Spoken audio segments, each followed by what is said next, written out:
Hi, I'm Marcus.Patton. I want to talk to you today about 3 steps when you're serious about buying a house. They're not in order of importance because they're all important. They're not in the order that you have to do them because you really need to do them all once you get serious about buying a house.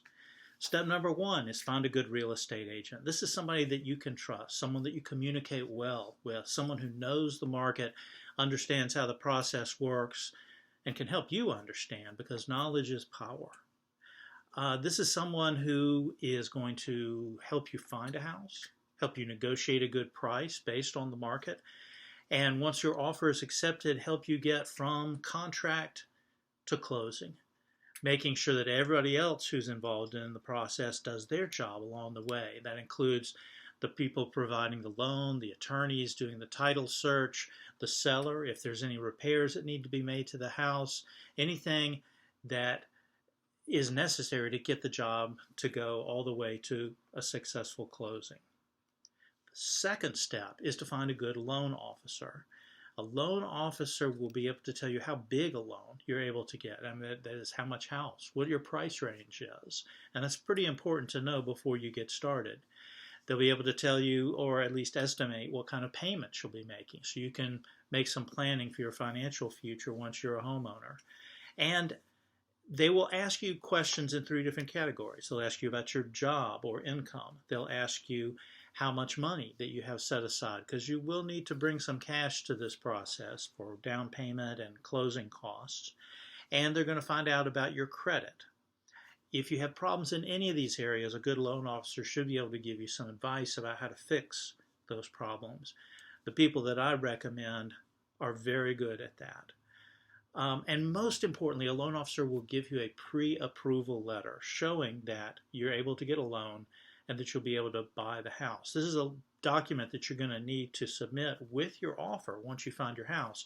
And it's very important to have that ready before you go house hunting because we're in a seller's market now. Good houses go fast. And when you find one you want to jump on and make an offer, you're going to need to have that letter already. You can't afford to wait a couple of days to get it. The third step is to make a list. This is all you. You don't need another person for this. You need to look inside yourself and decide, what do you really want in your house? Do you want to be in a particular school district? Do you want a big yard? Does that yard need to be fenced because of the dogs? Do you want a basement? How do you feel about stairs? What area do you want to live in? What do you want to be close to? What kind of community?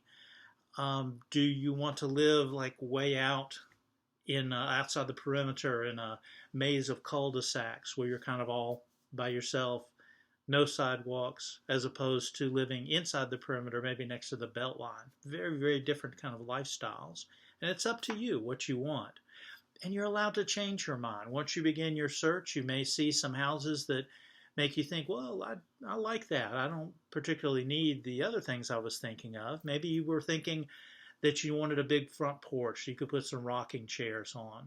And once you started looking at houses, you realized, I'm not going to spend much time on that porch, but it would be nice to have a nice patio out back. 3 steps.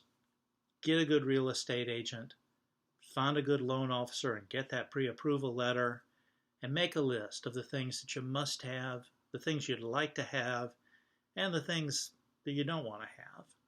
And you can adjust that list over time. But if you've got all those 3 steps done, you're ready to get started.